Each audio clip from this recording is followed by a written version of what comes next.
This is AV SuperFriends Off the Rails, an almost regularly scheduled open discussion on audio and video in higher education. We'll sound off about our most brilliant ideas, our dumbest mistakes, and everything in between. And because this conversation will almost certainly go off the rails at some point, we'll end up covering just about everything else. And now, the AV SuperFriends. For July 16, 2025, it's the best sounding and most technically focused podcast in higher ed. This is the AV SuperFriends Off the Rails, episode number 118. Technically. Lord. From coast to coast, we're broadcasting live in the heat of the summer. The signals are hot, the takes are hotter, and the AC is just barely keeping up.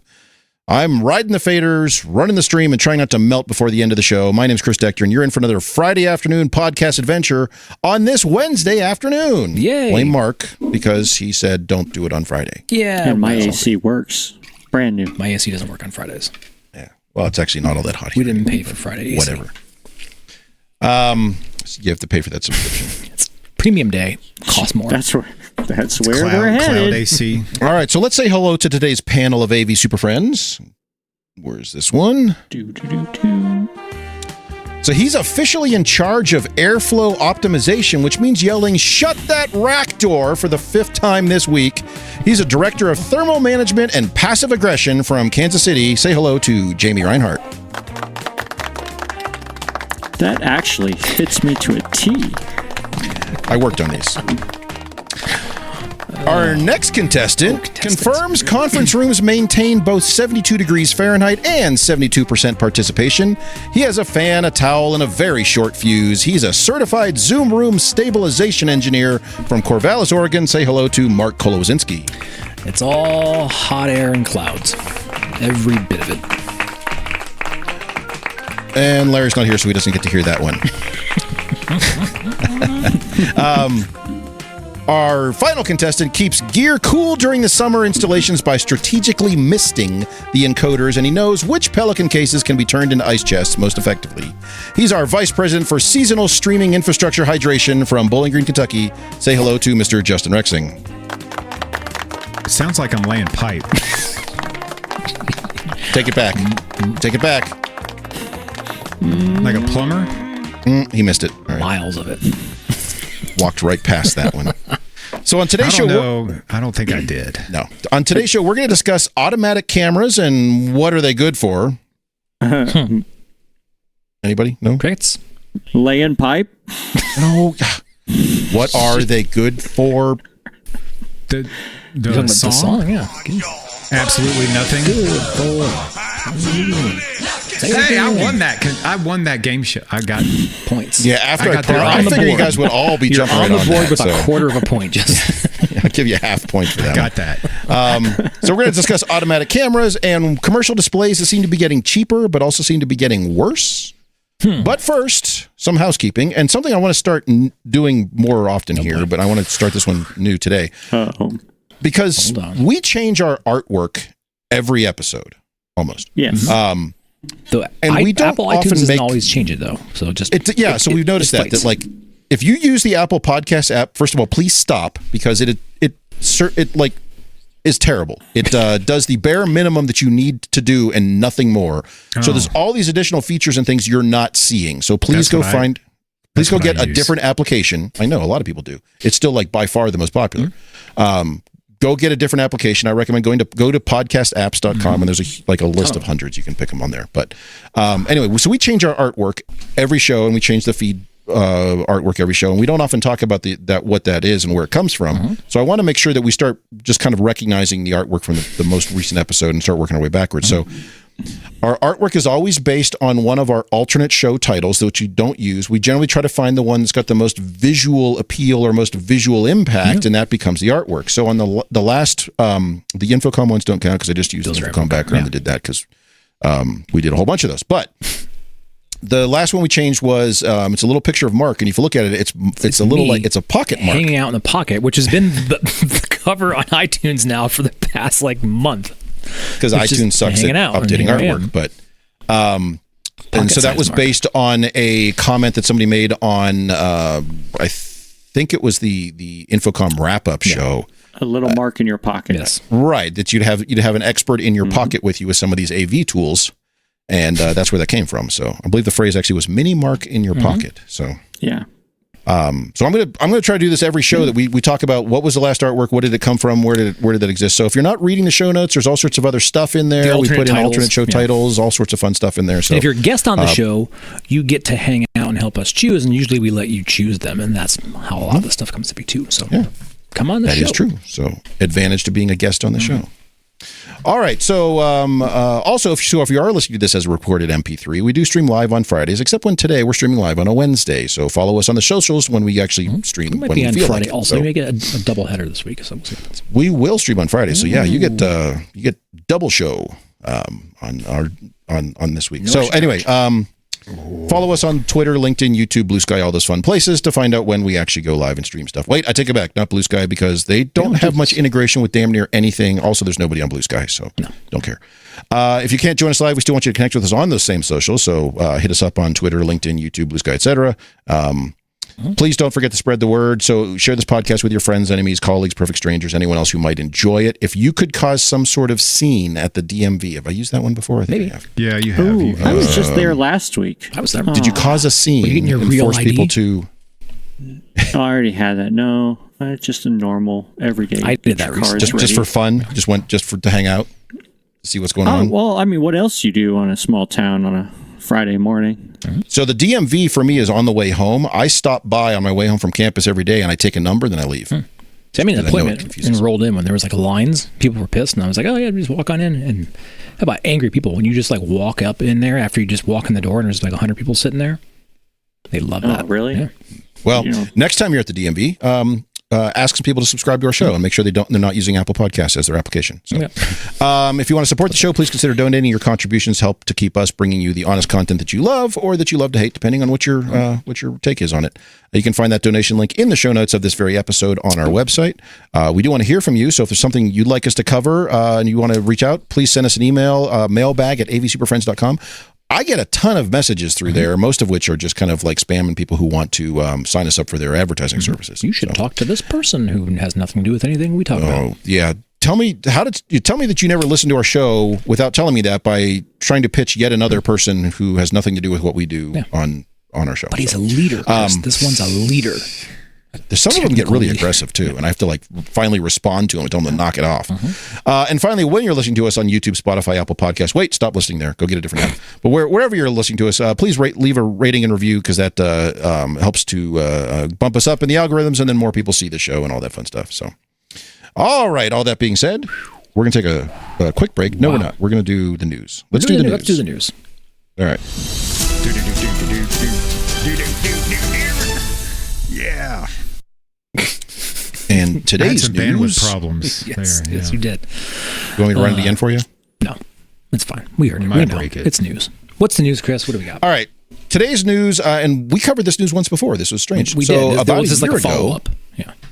I guess call it a follow-up. A year ago, Panasonic announced they were in the middle of some big buyout with a financial firm, and Panasonic was reorging, and all sorts of crazy stuff was going on. And we were assured that, well, we're not really changing anything. It's just, the business is being structured differently, but we're still going to be selling projectors. We're still going to be selling displays. We're still going to be doing all that fun stuff. It took a year, and then it comes back, and they've called the whole thing off. Right. Oh, they did? Yeah. Yeah. It's news to Justin now, too. Yeah, they decided they're not going to go. This came out last week. Yeah. What was the name of what was the company that was supposedly going to take the projector wing? It was like, Money Conglomerates. it was something Incorporated. I can't remember what it was called. Oryx. So yeah, the headline is it's the second link there in the show notes, Justin, if you want to look at it. I'll look at it later. The headline, this comes from AV Magazine. Link is in the show notes for those of you listening, and it's Panasonic sale of projector business to Oryx is called off. And apparently this was some sort of mutual agreement. They couldn't decide on the terms, and they couldn't decide what percentage people were going to own or who was going to own what, or I don't know, and they just walked away from it. I was going to say, that's got to be complicated Yes. Agreed. Absolutely. Yeah. But I think the weirder part is if you all were independently wealthy, Chris, if you were just a little less independently wealthy and you were out there looking to purchase... I'm not independently wealthy. I'm mutually wealthy. Yes, if you were out there looking for, I don't know, some acquisition, I just want to kind of just curious, would you be wanting to sink your money into a projection company? Yes or no? Do you think there's rapid growth in projection? Just curious. Because my answer would be no. I wouldn't be looking to invest. I would probably do it knowing that they would have to change their business model at some point and go direct VLED anyway if the market shifts that way. There you go. You just said it, right? There's so much discussion around like direct view that my guess is somewhere they're like, somebody's like, hey, Chuck, I'm not really sure we should be investing in a projection company right now. Like, just let you know. Well, it's more than that though. You'd be investing in their clientele and their business model, and that they're going to be coming out with some stuff, and well, it's a gamble, it is. We had some internal conversations with the folks we do at Panasonic, and there actually was a level of excitement from what I heard that there was newfound resources were going to be made available because of the financial pieces. So there was excitement. They were going to have some growth. So it was interesting to see how it just kind of fizzled out and fell apart. And it was taking a long time. It was almost a year now, or whatever it was. It was over a year ago, yeah. Because it was right before, if you recall, we had Daryl on when we tried to. Yeah. He has some sort of super... No, this was the one where he was on some sort of super lockdown laptop that wouldn't let him connect. But it was like right before Infocom, and it kind of came up like, wait, this is being announced like 2 weeks before Infocom or a week and a half before Infocom. Are we going to see changes or whatever? And it was no, because it seems to be very much, as you mentioned, Mark, kind of a financial capital sort of deal, not an operational change. But clearly something in the intermixing, interim year, whatever. Word I can't think of. Yeah. Mid-year. Something in the last year, it fell apart for some reason. Yes. So. Yeah. Whoa. But I'm curious. I don't know. Will we see changes? Or will the falling part of this deal have larger consequences for Panasonic as a brand because they're losing that cash infusion? That's what I'm curious around. Why do they need it? Did they need it? I don't know. Well, there was excitement for it. I don't know if like Panasonic. Look, we know Panasonic corporate is so giant. Huge. It didn't matter them at all. But I think this in combination with the weird, to me, rebrand to, was it Merv? What is it? Merkin. That's not it. That is not it. No. Thanks, though, for putting that into my head. That's all I needed to know. Yeah. It was something like that. It was something inscrutable. Yeah, and it's in this article. Mixoplick. I don't remember. In these articles, too, is like it's this combination of not only is there a potential for this restructuring of their business, but also a rebranding of a company so that the Panasonic name starts to become removed from the and does it lose some prestige? Does it lose some trustworthiness? Does it lose the value that Panasonic brings? The units might be the same old units, but after a while, I don't know. So I'm curious too. I found it. Would you buy a projector that was okay? Here's XYZ brand that you know and trust, and we're going to rebrand that. And 5 years down the road, like, are you still buying that if you know that it's Mercantile Exchange Projection Co? Like Mercantech. Like what? I feel like if you poll enough people, they're going to be like, I'm going to probably look at the field. Like it just doesn't feel. Nothing around it seems like sound financial. Like reasoning. I suspect where it came from was it was focused entirely financially, and they were like, what are the margins? What are you guys selling? How much your volume? And it looked good as a place to invest and kind of own that. And maybe either as they've dug deeper or exactly what you said, they're kind of like, after they got into that, they looked farther afield and were maybe not. Now, a lot has changed in the market and industry over the last year and a half, too. Has it, though? I think so. I think if you were to poll people, what's their investment level in technologies today versus what it was 16, 18 months ago, I think you're probably starting to see some plateau, if not some actually pulling back of investment in technologies. Yeah. And as per usual, we're just a bunch of goobers that really don't know any part about it. This is not financial advice. Speak for yourself. This is not financial advice. I've been investing based on what we've been talking about this entire time. I mean, I was a millionaire. Started the show, and now broke. I normally consult on multinational conglomerate. That's what we do on the side. Business transactions, but this particular one I didn't. Plausible. Well, to be fair, they did ask how you got that number and what were you doing on the call. Well, I bought one share, so I was here at the shareholder meeting. I will say, sometimes you just get lucky when you type in the weird numbers. I will say the rebrand thing is very strange. Knock it off, please stop. Just making things worse. and if you're going to do it, I don't understand why it's not like I'm not seeing that marketing reflected. No, well, I saw the name on the shirt different in Infocom, and every so often you see. Oh, those would be the shirts to have now. It's just the Merkin shirts. The Merkin shirts, yes. Oh boy. Anyhow, so it's not happening. So all you that are wishing for it to happen, it's not going to happen. So sorry. Or all of those of you who forgot that it was even going to happen to begin with. It's not happening at all. So don't worry. I think it was our reaction when we saw the news from last week on that. So, all right. Well, let's take a quick break. We're going to run a comment here. What do you call it? A commercial? That's the term I'm looking for. We're running a commercial. We're going to come back. We're going to talk about stuff and things. What are we talking about today? We are talking about automatic cameras and all the joys that come with that. So what is this one?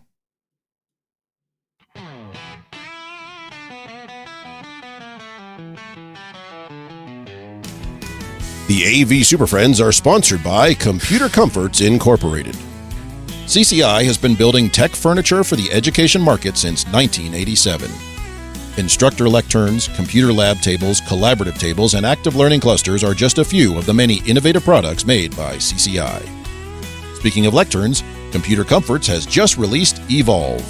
If you're looking to future-proof your classroom, Evolve is the Swiss Army knife of lecterns. Seriously, this flexible lectern does it all. Not only is Evolve sit-to-stand and ADA compliant, it's also packed with tech-friendly features. And the best part, it ships fully assembled and ready for action. Check out the 90-second video to see all the options. Visit computercomforts.com/evolve.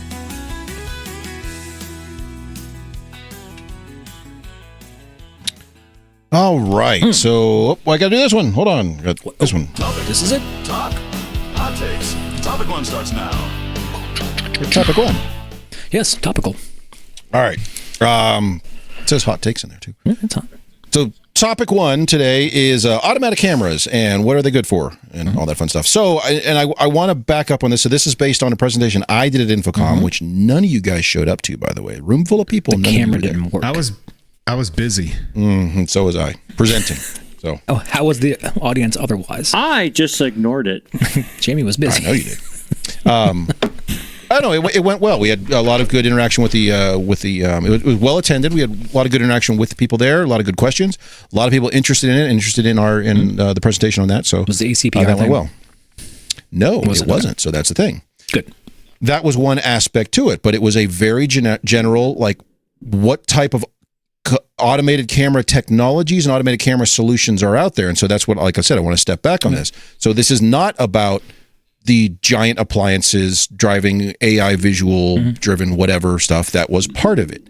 It's not about automatic preset systems. That was part of it. It was also about auto framing. It was about the on-camera processing visual auto tracking systems.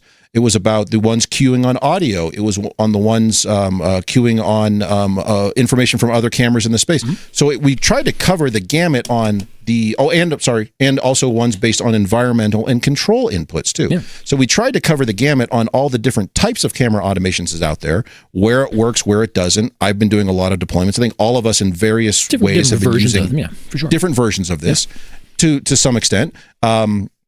I will say I had an interesting experience about 3 weeks ago. We've been doing the auto framing all-in-one conferencing bars for years because that's a nice solution for a small space.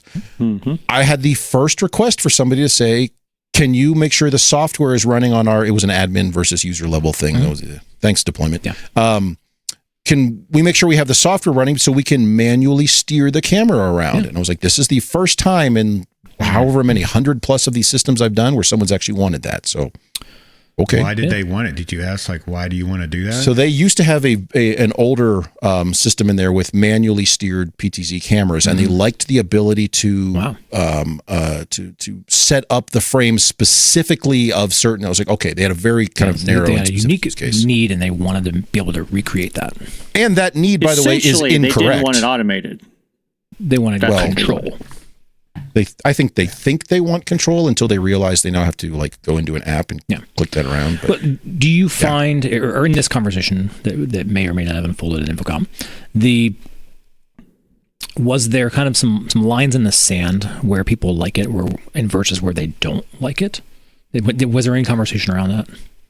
So I can say kind of our perspective here is that we have a lot of folks that are interested in it in the cookie cutter conference and collaboration room. Like, give me a small integrated sound bar, put it on there, but I will also then follow up and say, more often than not, it is asked to be turned off after the fact.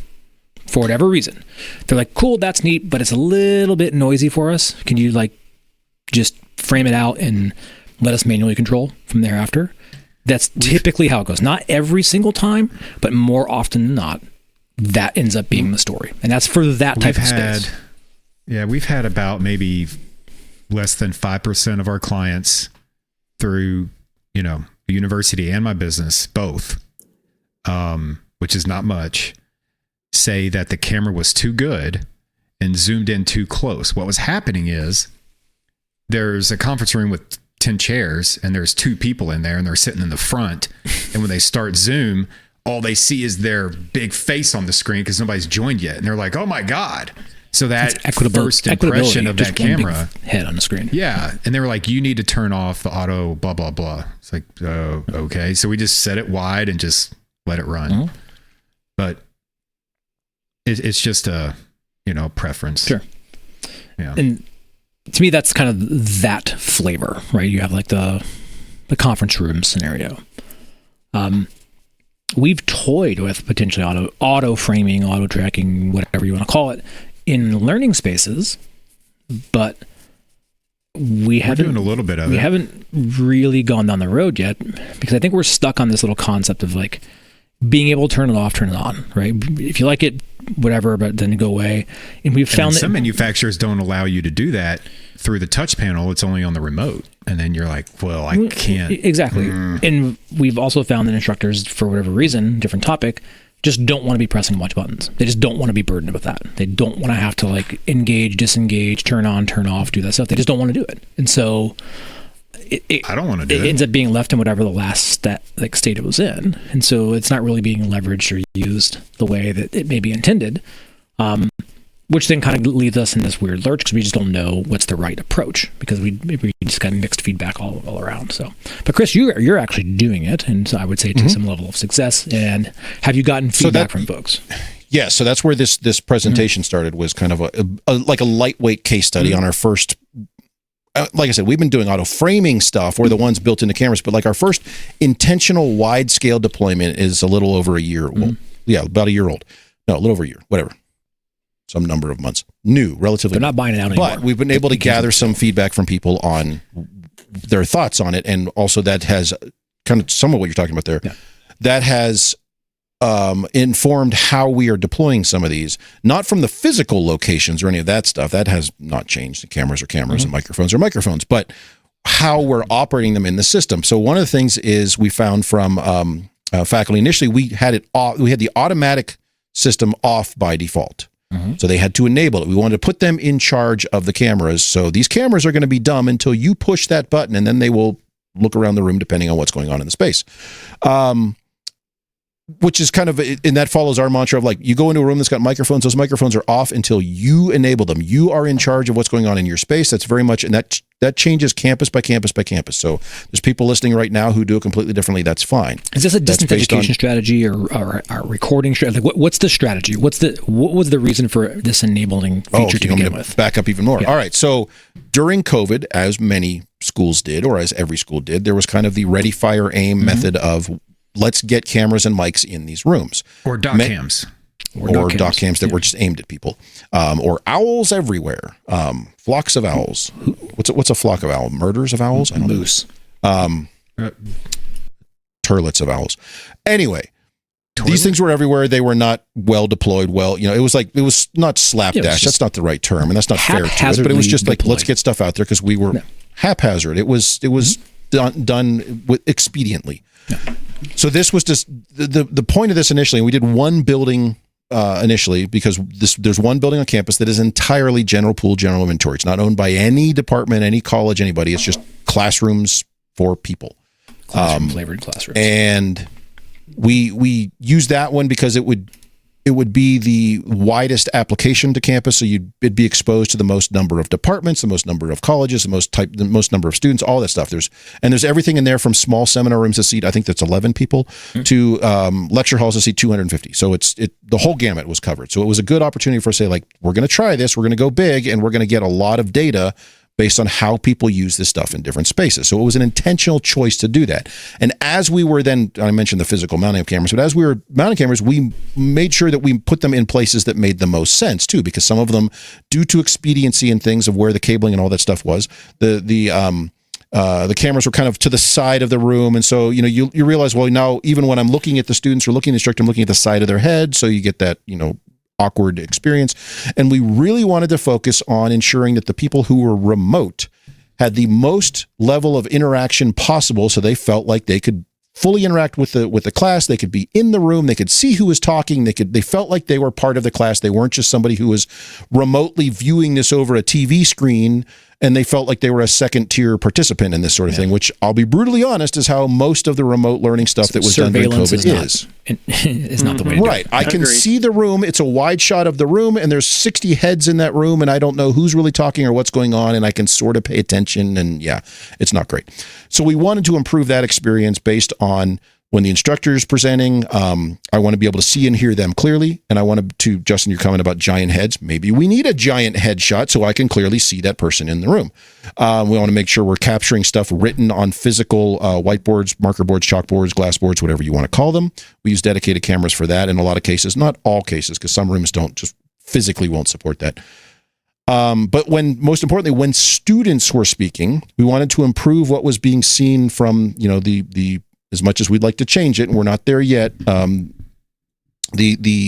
wide sea of faces in a room seating 30, 40, 60, 200 people.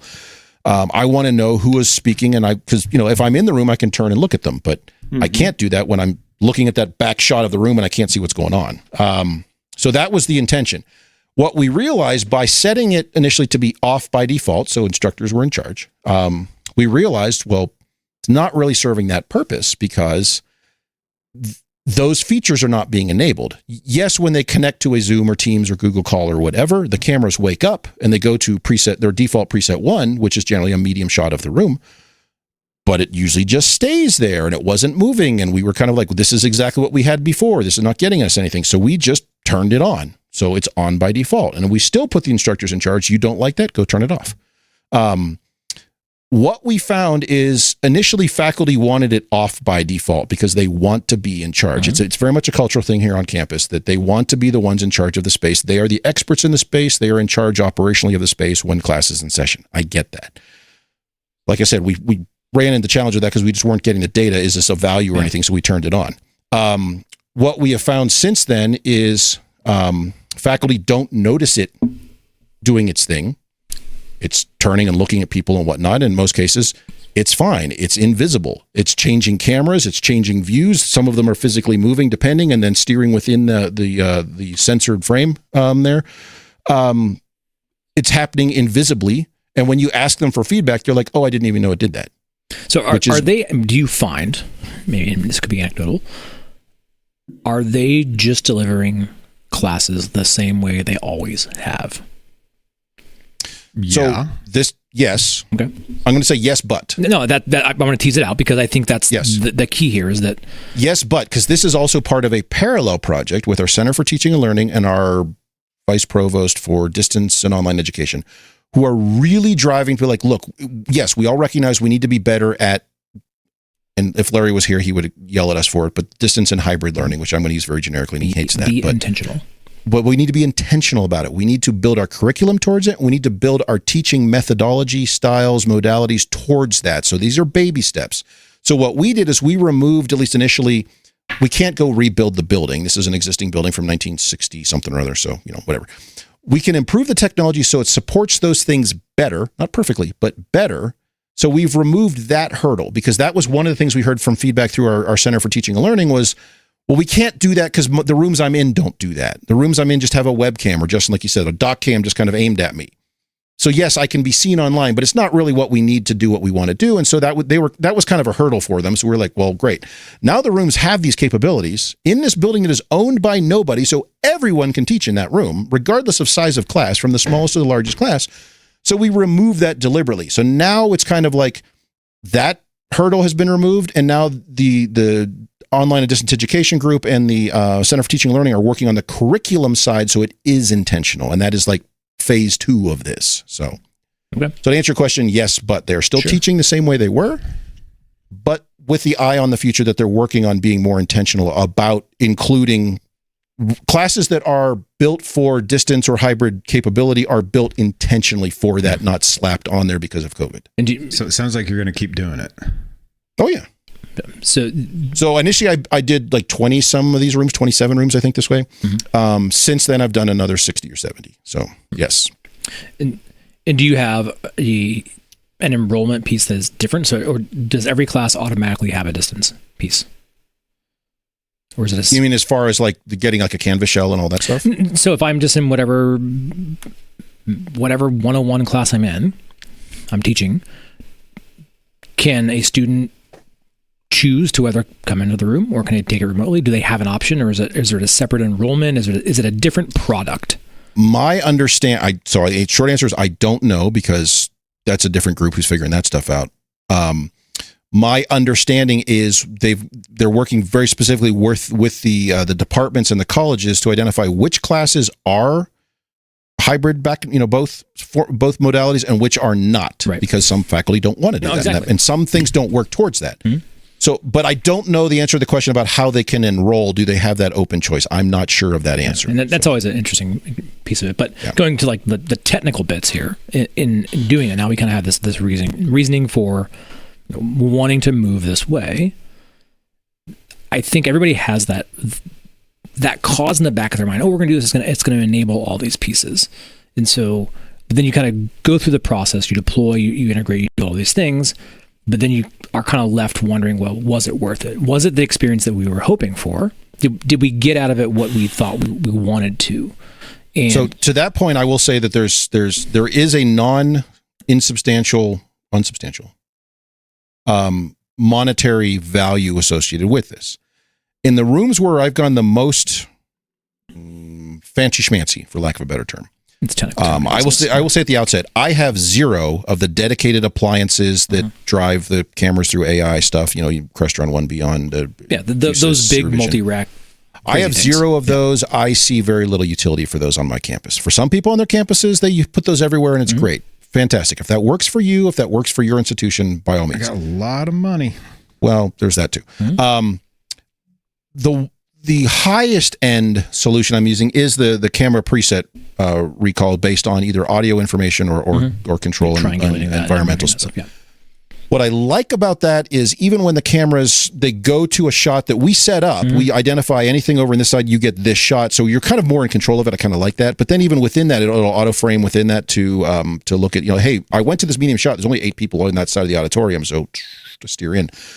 It actually works very well. And we did one where we went a little nuts. And kudos to one of my guys, Curtis, who did this a couple years ago, where he took an auditorium and took the 2 shots of the auditorium and did it down to like every group of like 4 seats. He spent way too much time on that. And we recognize that. That's not going to happen. But the effect of it was actually very, very well done, from like it moving around to different people during events and things like that. So when that room is full and people are asking questions, it's really interactive to the point where, not quite, but it's almost to the level of like, is there like a student there, like running with a tripod, kind of aiming this around? Because it's almost to that level if you really dial it in. So to that extent, again, the goal being, if you're remote, it's a much more interactive experience. You feel like you're much more involved and you're much more part of the conversation. So in that sense, I would give it a qualified, not an unqualified, but a qualified, yes, it has been an improvement to things. So, and we use some of this, right? And so, but I think primarily it's in that conference room environment. Right? We do some different room systems, and those room systems integrate well with some of that auto tracking, and you do get the ability to put them in manual and override that. And so we've had mixed success with those.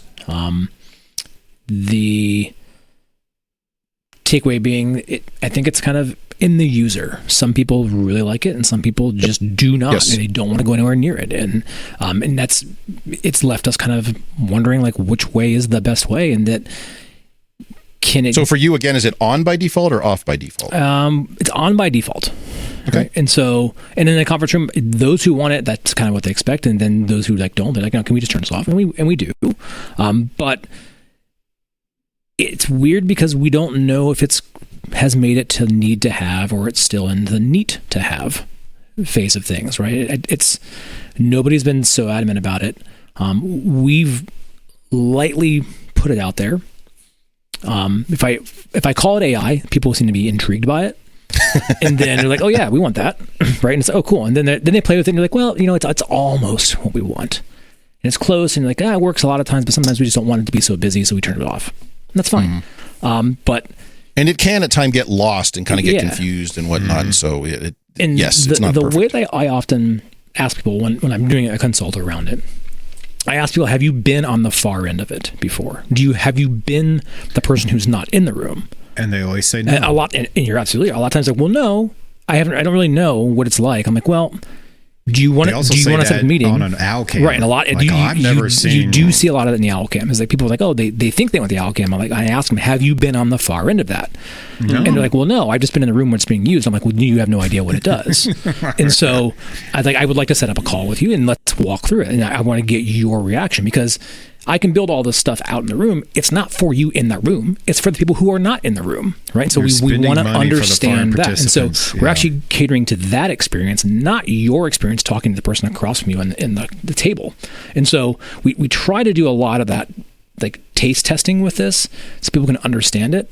And it's been mixed. I don't know if one camp is kind of winning this this war, so to speak, or the other, but and maybe we're not the best at doing it. That could be a possibility. I will say that, but we're kind of following all the instructions, doing everything we're supposed to be doing, but we haven't done the full-fledged giant room multi-camera ACPR type deployments.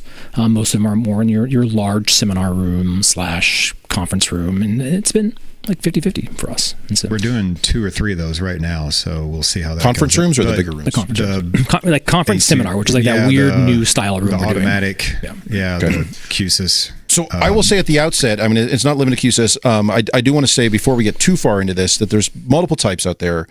In the last, say, like 2 years, the auto framing, auto tracking. Sorry, I get these mixed up. Yeah, the auto presets, auto framing, auto tracking. I just call them automatic, or I think we call them auto cameras. I think on the just on AI touch panel. cameras. It's just all AI. Yeah. Then it says OWL, depending on the font. These OWL cameras. Not that OWL camera. The other OWL camera. The OWL. The OWL. OWL 2 or letters, OWL. not Anyway, 3 letters. The basic cameras, the non-automatic tracking cameras, auto preset cameras that we use are generally from PTZ Optics.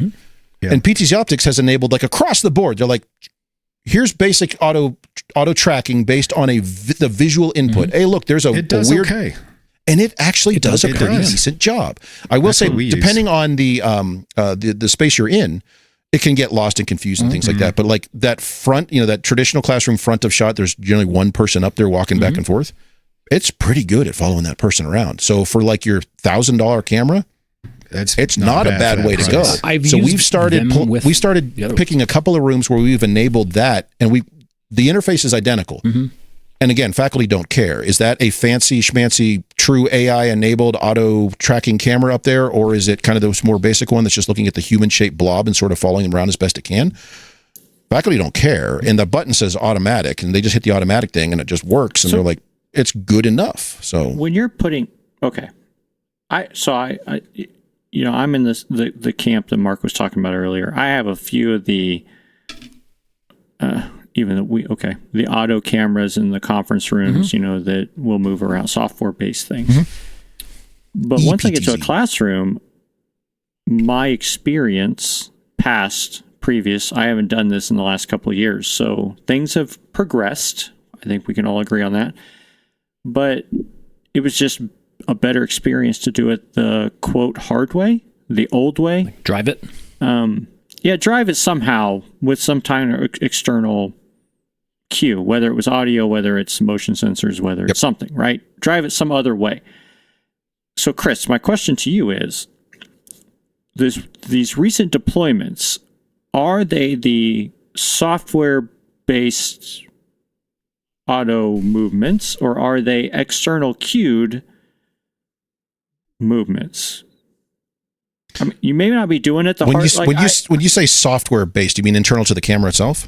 Yeah, like the PTZ optics thing you just described. Okay, great. So the short answer, am I doing it one way or the other? The answer is yes. I'm actually doing it 4 different ways on campus, and we're using the same generic term of just automatic cameras or auto cameras, because I don't want people to think about the technology. I've even had to caution some of my guys, like, we use all QSYS, and QSYS calls theirs ACPR, automatic camera preset recall. Yeah. I tell them, don't use that phrase. That confuses people. They don't know what ACPR is. They hate that. Don't call it automatic cameras, because they don't care. To your point, they don't care what technology is actually driving it. They just want that end result if that's something they want. So to your question, we're using a lot of different options on it, and some are auto EPTZ within the camera frame, and it steers within that. Some are physically moving based on presets that we have set up, and I like that because it allows you that level of kind of the finished product is kind of better, because you're ensuring that even when it does its own thing, you're in control of what that's going to look like. The more basic automatic ones, and Lumens and Aver and PTZ Optics and all these provide that, and it's very affordable these days, has gotten good enough that I'm thinking of like widely starting to deploy those, because that delta, like I said, there's a not insignificant delta there, and it's roughly about $5,000 per room. So do your math on that. For $5,000, is it worth that? Maybe not everywhere. It's worth that in certain spaces. It depends on that. Well, and it depends on that the client in the space. The College of Business may say, we want the best because our students are paying more, and we want to make sure that they are getting the best possible experience. So $5,000 to them on a room that costs $30,000 is not a huge deal. For others, $5,000 on top of $30,000, that's a big ask, and we can take that out and get them. Can we get them 80%, 75% of the way there with more affordable solutions? Probably. And we're doing that. Yeah.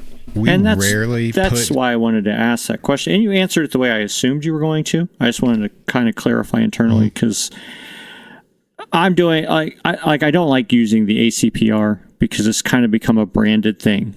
Even though when you break it out to the full definition, that's the old school way of doing it, whether you're using an auto mixer, whether you're using whatever. So that's the way I've been deploying it. And by the way, you are exactly right. There is, yes, it's software driven and there's process difference, but from the end result, it's very similar to the thing that everyone was doing 20 years ago. I push the push to talk button on the desk, and the camera goes to that shot of that side of the room. It's very similar to that. So if you understand that process, it's the same kind of general operation. Yeah, they just made it easier to deploy, and kudos to them. I even though the phrase is correct, I don't like to make it sound like I'm using the branded thing. Correct. But I find that to be like the tried and true. I know I can make this work somehow, but I am intrigued. I have not used some of the newer software-based solutions, and are they better? Is it worth looking at again? And can you hybrid it?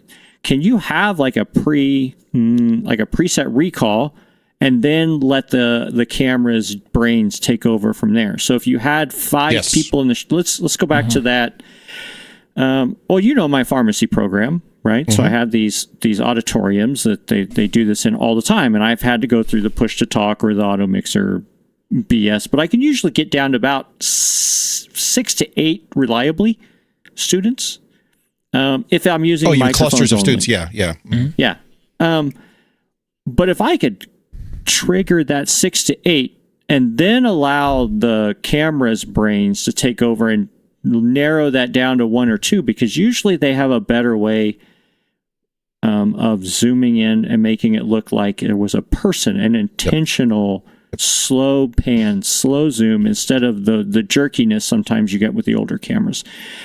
And I just haven't done it. So some of this conversation within the last 2 years, so some of this conversation is interesting because I badmouth auto cameras all the time because I think like Owl Cam, Owl, like the actual one we usually make fun of. Which, to be fair, has its place. It's just not where they usually end up. It has its place. Yeah. But we see them put in the wrong place too often and have a terrible experience, or the wrong PTZ optics camera with the right PTZ optic camera with the right software package that's actually doing its job correctly was put in the wrong way. And I see that a lot. How does that happen? Like I'm so they'll put it on confused by side this of the room. conversation. They'll put it on the side of the room, or they'll make it so that it's pointing at the instructor's area, but the door's next to it. Or they'll catch that's just design. Like, that's just okay. They did it wrong. Yeah. And so the experience to your guys' points earlier, the experience from the end user, from the person on the other side of this lens, it is terrible, and I avoid it at all costs. Maybe I need to look into it again. You guys sound like you've done a little bit more with it. Well, it's just weird because I'm listening to this conversation, and maybe it's just the culture I live in, but 100% of the cameras that I put in anymore are automatic, following, moving, tracking, AI bullshit. Because it's on by default. Yeah, we don't put cameras in classrooms everywhere. Number one. Okay. So when we're asked for a classroom that needs a camera and zoom capable, you're like, okay, well, let's talk about what that experience looks like, and going through the needs analysis. Yeah, of course I want to try the automatic moving camera for the same price. Yeah. And you're okay. So you just throw it in. Now then there's that higher level where we're doing a few rooms right now with, you talk with the person and they're like, we want a production level, the best you can get. And that's where we're using the ACPR stuff, because it's going to be a little bit better than just buying a PTZ optics. Right. So that's, we don't really, all our conference rooms has auto framing. None of them don't. And we've turned them off in a couple places, but yeah. And I think when we're for us, we deploy them everywhere. And mostly for lecture capture, but I don't care what they use them for, right? We're trying to enable something. And if they're brave enough to try something with it, then, at least if they complain, I know they tried it and we can try to fix it, right? But we put them everywhere. So that's where I'm with our faculty preferences are kind of like Chris's, where they would prefer it off and turn it on. Rather than have it on automatically, they get annoyed and frustrated that it's doing things they didn't want it to do. Right. Now, that was also a kind of a curious thing, is because I get a lot of complaints because they are watching themselves more than they're watching the students when they have a call like this. So they notice the camera moving around and hopping around weird because they see themselves, that they're looking at themselves. That? Yeah, I know how to solve that. Turn off that self-view thing. Just don't put in a confidence display and they won't know. Well, it's just right there in the self view of they're standing at the lectern. I have no control over any of that, but they prefer to have it off first and then have the option to enable. Same with student microphones. They prefer to have them muted first and have the option to enable them, mostly because they got tired of recording everybody making fun of them. But no, this is so every now and then you guys intrigue me to try something different. Thanks for that rousing endorsement there. Yeah, sorry. The ones we play with also, like BL1s, the Hudleys and stuff like that. We've used those in our conference room, like next to so PTZs. Hudley, Biamp, Crestron. Well, Crestron doesn't. It's all Hudley stuff. Who's the 361? Panacast, whatever. That thing's. I do want to say there's kind of a new generation of these coming out. By the way, Lumens, I saw a demo of that. I think they announced it at InfoComm. They have a little processor that does and it's based on audio cues, so the microphones pick it up. It's very straightforward, and they are driving that price down. It looks very intriguing. So take a look at the Lumens cameras and the Lumens processor. That's a very cool way to do it. But all the big manufacturers, I think, are doing something along these lines, Logitech and all the rest. But there's kind of a new generation of those, and Mark, I know you've used some of these, where they do the auto framing stuff, and then it will split up the view to even more specifically show people, to give a more, I don't know, like a multi-window thing. Yes, a multi-window view of what's going on. And that's also very cool because in most cases, fact, all cases I'm aware of. Conversations, right? It's done entirely in software. Yeah. And there's not like more stuff you have to buy. So in a lot of cases, like, hey, that thing you already have got an update and now does this, or now has the ability to enable that. And so you can see this sort of thing happening. And to the point where now some of them, and just free plug for the folks at Neat who were talking about this a couple of weeks ago, they now have, you can put multiple cameras that can do that internally in the same system, and the cameras then share those streams back and forth to change up that multi-view. So some of these views are from this camera and some are from that camera. Yeah. So regardless of where you are in the room, or Justin, as you just said, people having a conversation get framed differently. So again, it's not for people in the room, it's for people remote. Yep. They have a more interactive and more involved experience. They feel like they're more part of the conversation going on in the room. Quick switch, you have two people on each side of the room having a conversation in one frame. Or in most cases, most of our conference rooms are just like, here's a long view of the room, all the way back. And the person who's driving is usually the the dean, the chair, the department head, whoever at the far end, who is now, if you think about it, they're the smallest person on the view, and it's tough to see. I thought it was really interesting because I sat on through a demo of like that. What's the instant, the action cam thing, Instant 360. Or there's an action cam camera out there that made action cam, like by Mattel, or like it sounds GoPro, like a toy, like a GoPro thing. But I think it's Insta 360. Okay. But they have a sound bar with a multiple camera thing, and this is all built into the software, and it's a single USB stream, and you can enact it and it basically breaks it down like our video here, right? Yeah, you get the multi-frame. And then it also had the whiteboard feature on it. Yeah. It was really interesting, and it was from off-the-shelf Best Buy special kind of thing, and I was... And you know their names, so we can tell people. No, and what's really bad is, like, I do know their name, and I know the company, but right now it's not coming to me. So go to your browser window and start doing this thing until you can find it. So we've done... Hold on a minute. So in our Zoom room deployments, we've done, like, the big... We'll do a PDZ, and we'll do an L1. Instant or Insta? We get the multi-stream thing. Insta 360. Insta 360. Sounds like a kitchen appliance. Yes. Okay. Insta360.com. Fair enough. So Jamie says looks cool. Maybe take a look at one. So cool. Yeah, and again, they make action cams. So they're a GoPro competitor. That's where I know them from. And then they had this thing, and I was like, okay, I'll sit in your 5-minute demo, and I actually drug Larry over there. And was this out of like the soccer replay world kind of stuff? Was this how you stumbled into it? That's I think we may have actually discussed this. Look at this conference bar. That's the one. See, cool. Just took me a little bit of time to get you there. So auto cameras. Mark, you had mentioned Zoom Rooms. Yes, Zoom Rooms doing the processing for this. Yes. And doing that. That's an added feature, right? Yes, for those who have Zoom Rooms, there is multi-stream. If you have not played with that, if you have two of your AI magical driven cameras, one front, one back, you can enable multi-stream in your Zoom room and have that multi-frame thing set up for you, which is neat to try and give it a try. Maybe you like it. Mileage may vary. But yeah, we have folks who do leverage that in some specific spaces to create that more engaging look for the far end participants, and it does work. It's I think if you have an intentionally designed space and the things are in the right location, you can get the better version of that owl kind of thing with the Zoom room. It does do this whole episode should be called, the hypocrites. Yeah. The hypocrite hour. We've bad about these things for years, and we come on here and say, maybe they're not so bad. They're maturing. Things are changing, and it's a matter of time, and then we'll get there. They're growing up. They're losing some of their teenage... Everything's moving towards automation. It is a march, right? And so we will obviously be doing more automation and more auto magic things, whether it be microphones, cameras, or whatever it is, even just basic room automation, how things work for you.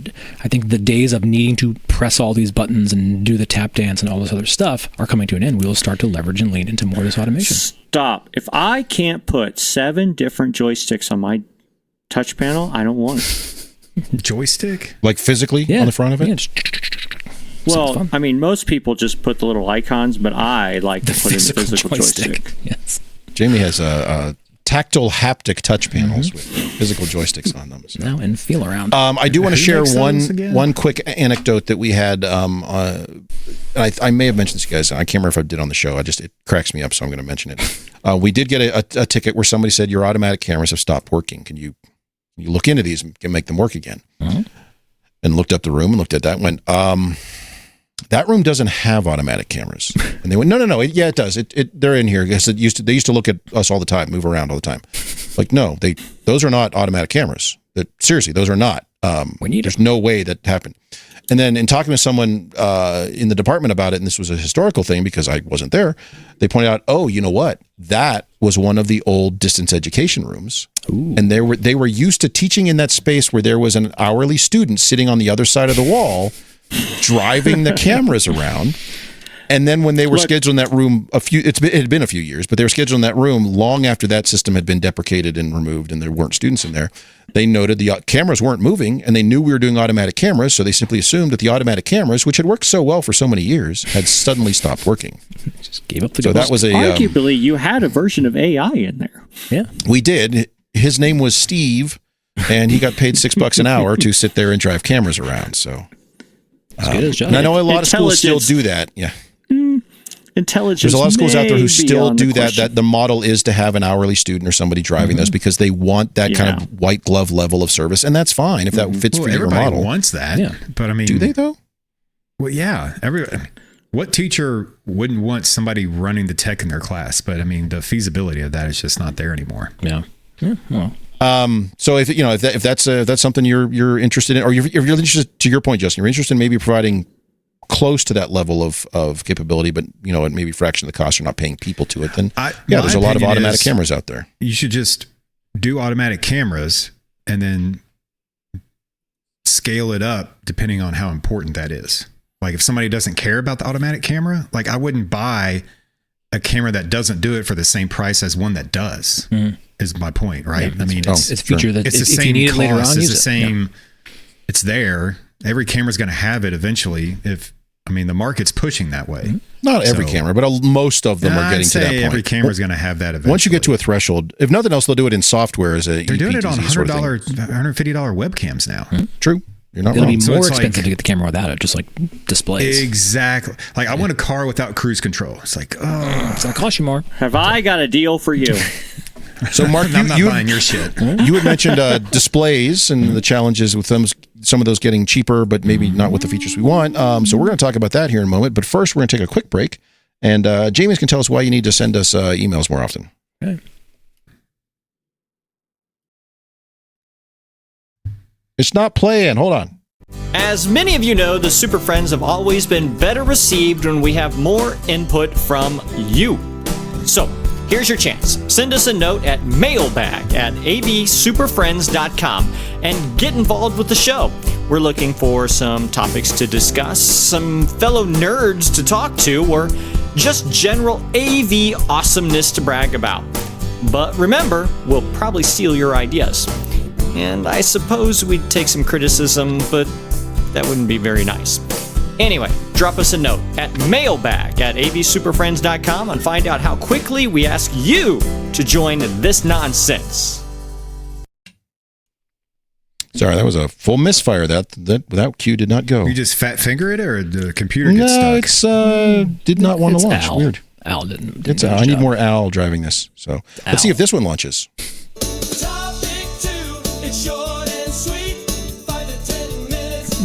Wait, did Larry just say something and he's not here? Mm-hmm. Yeah, Larry is joking that Al is a student worker. It's been Larry can't be here, but he can. He can watch and listen and interact, but he can't. Yes, it's just quality control. Watching the Larry, whole thing we're fall gonna apart. have a discussion. All right, so for our final little segment here, He's not getting paid our today. final topic, we want to talk about commercial displays, which we all like to recommend. If you're going to get a display, get a commercial display for XYZ reasons. We all know we don't need to hash that out. Sure. Displays are getting much cheaper now. Commercial displays, to the point where they're even.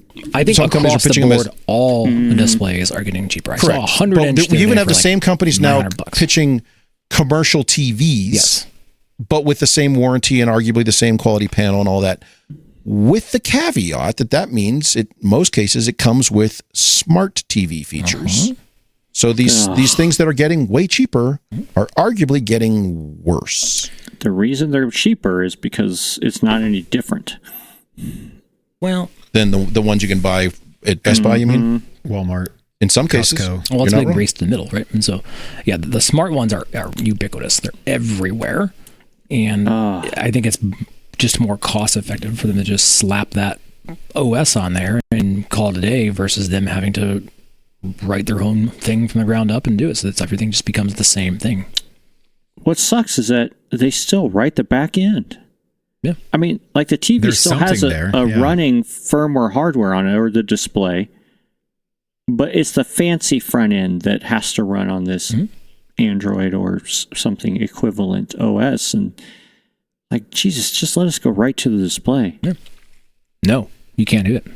No, you can't. Not for $700. You want to go right to it. That's time saving. That's cost you money. And I've had people push back when I point out, like, look, if you're talking about a signage display or whatever, and this is going to cost you $1,200 or $1,400, and they're like, what? That seems like it's $1,000 too high.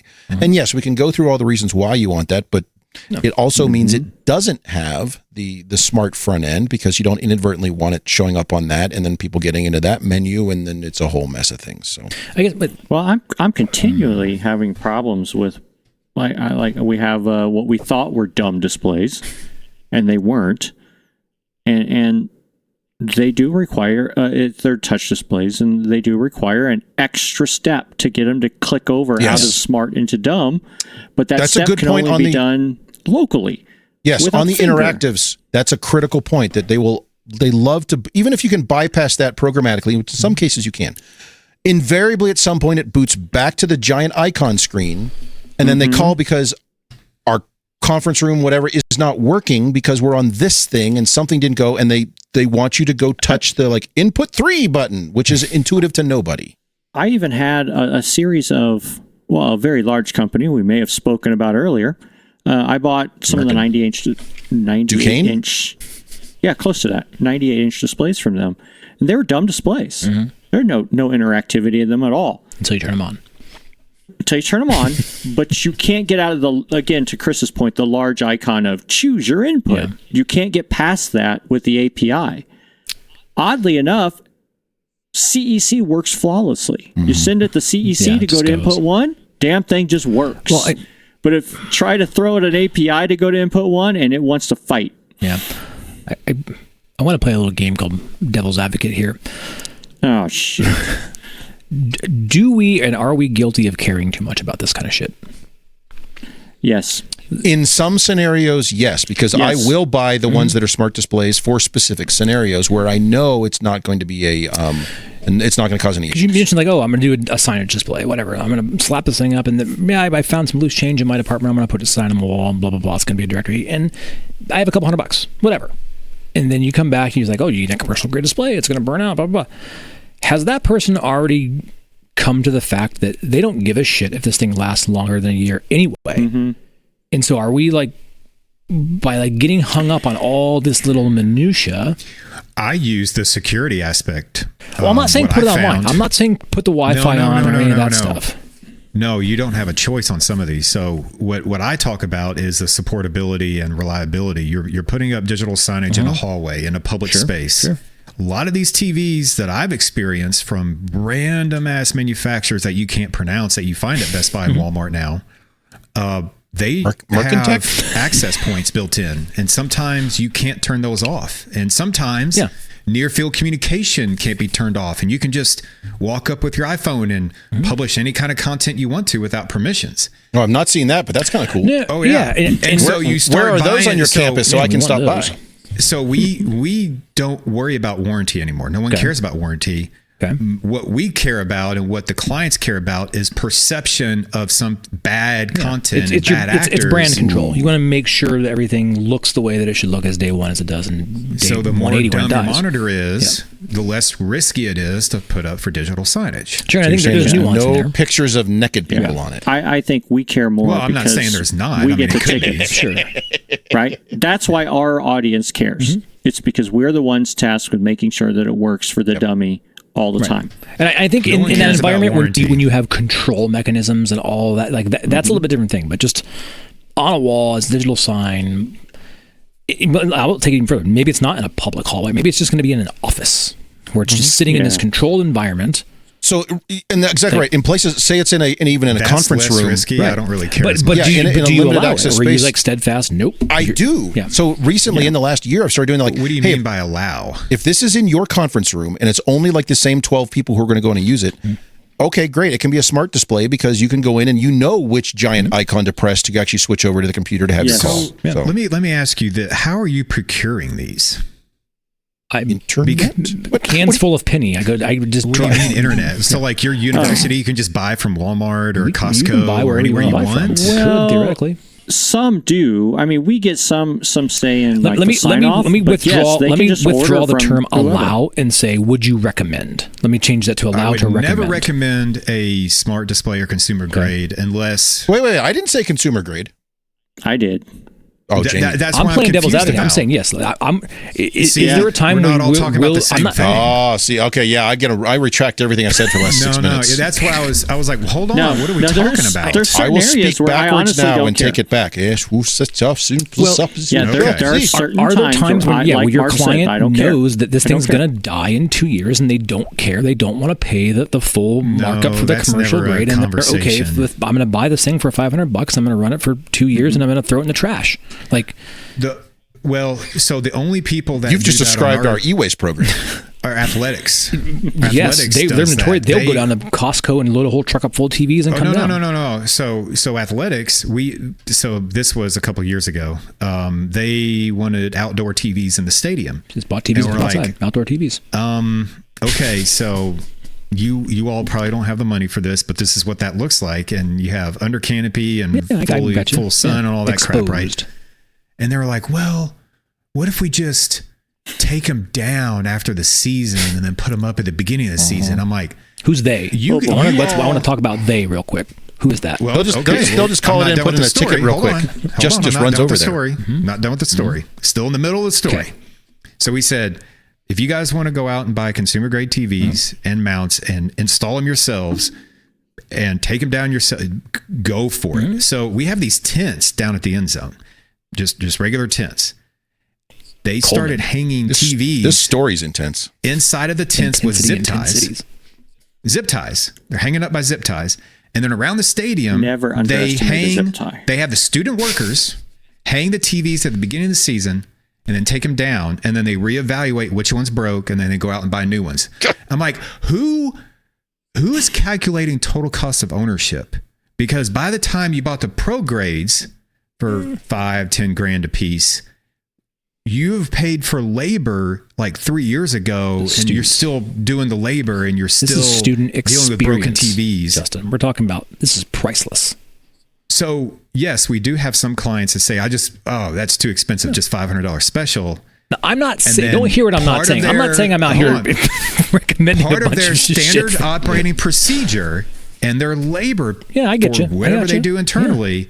Every year, it's we got to go put up graphics at the stadium. We have to go and make sure that everything's cleaned up. We got to make sure everything, the field is all clean. Right solution for the right place. We have to put up TVs. That's right. And I get you. I'm not saying you should be out there just doing all your shopping at Walmart for all your AV things. That's not what I'm saying. We can't buy consumer grade TVs. So when the client says we want you to provide a consumer grade TV that's cheap, we're like, we can't even do that because what happens is we contact our procurement people. And they buy it off Walmart and then upcharge us anyway. So we're not going to do that. If you want a consumer grade TV, wait, procurement takes a cut? No, the procurement so we buy it from an integrator. Diversified has to go and buy one from Walmart, upcharge it, and then ship it to us if we wanted to do that. Oh, it's not in their channel. We're not. I gotcha. We can't buy consumer grade TVs. We can't buy from Amazon. There's only certain things that we can buy from Amazon. There's only certain things that we can buy from certain places. And it's all regulated. So sure, that's all policy and red tape. Yeah. Anyway, I'm just curious. They were just playing a game, and so it sounds like maybe Jamie has some scenarios where it's, and maybe myself. I think there's office spaces and things that are not. I'm not having a processor controlling things. I'm not asking it to do all this stuff. And it's like, you know what?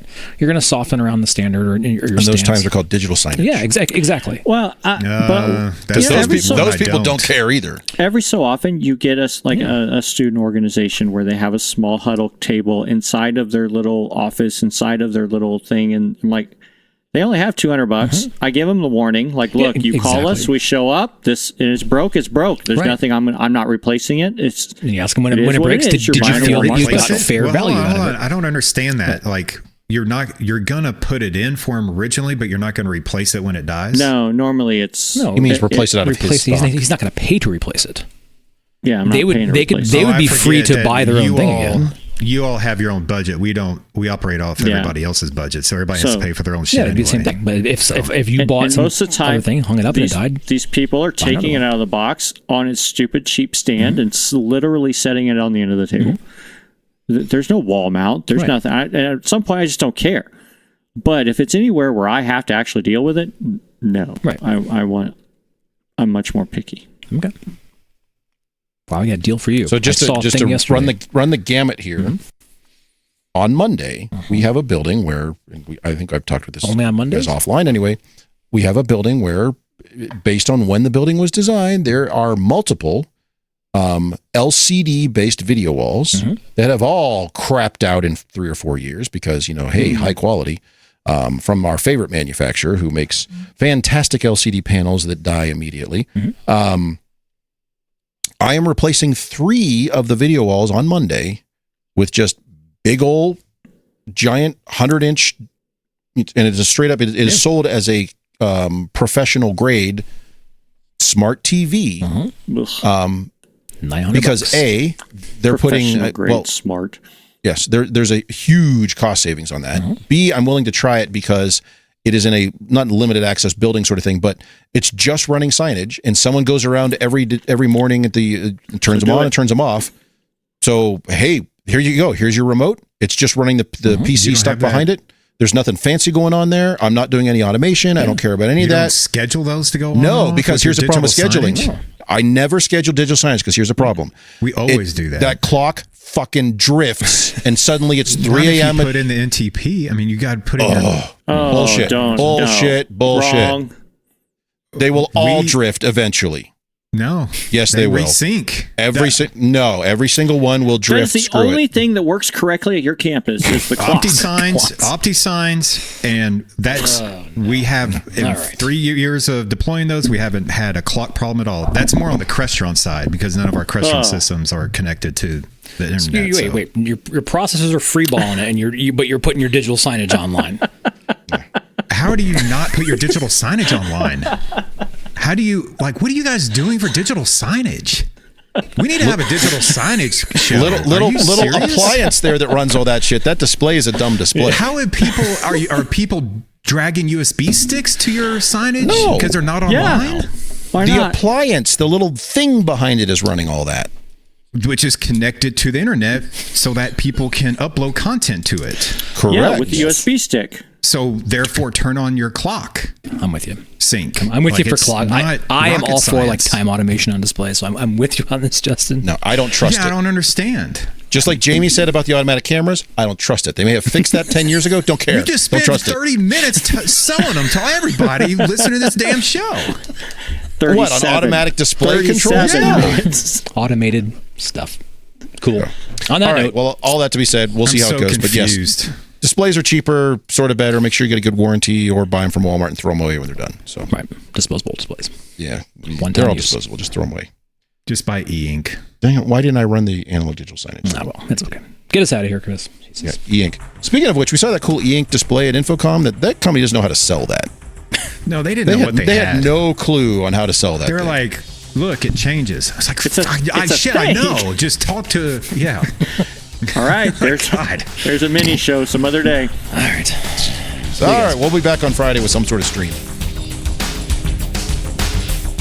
Well, we've managed to ruin yet another episode of AV Super Friends Off the Rails. You can contact us with questions, topic ideas, or general complaints at mailbag@avsuperfriends.com. If you complain loud enough, we might just invite you on the show. Nice work, everyone. Sharp broadcast. Really good. Everyone on the floor as well. Really a lot of hustle. I liked it. The opinions expressed by the AV Super Friends are solely those of the individuals and do not represent their respective institutions, organizations, companies, or clients.